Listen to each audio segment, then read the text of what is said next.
கார்த்திகை தீபம் தொடரில் ஓட்டு கேன்வாஸ் செய்து கொண்டிருக்கும் சாமுண்டீஸ்வரிக்கு மாலை போடுவது போல் வந்து இடுப்பில் கையை வைக்கிறாங்க சிவனாண்டியோட ஆளுங்க.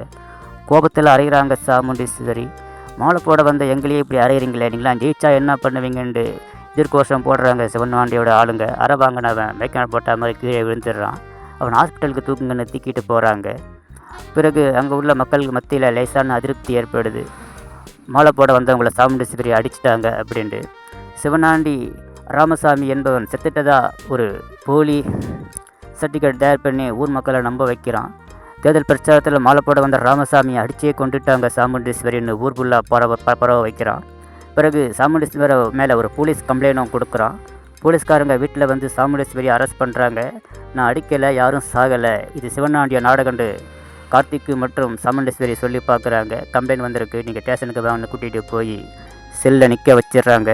தேர்தலுக்கு இன்னும் ஒரு நாள் தான் இருக்குது. இந்த நேரத்தில் இவங்க ஜெயிலில் இருந்தாக்கா அவங்களுக்கு யார் ஓட்டு போடுவாங்க, அவங்களை வெற்றி வாய்ப்பு பாதிக்கணும்னு கார்த்திக் சொல்லி பார்க்குறாரு. கம்ப்ளைண்ட் மேலே நடவடிக்கை எடுத்தேன் அப்படின்னு உறுதியாக சொல்கிறாரு இன்ஸ்பெக்டரு. நீங்கள் பாடியை பார்த்தீங்களான்னு கார்த்திக் கேட்குறாரு. அவங்க சொந்தக்காரங்க எரிச்சிட்டதா சொன்னாங்க. இங்கே நேராக உயிரோடு இருந்தால் நேரடியாக கூட்டிகிட்டு வாங்க பார்த்துக்கலான்னு இன்ஸ்பெக்டர் சொல்கிறாரு.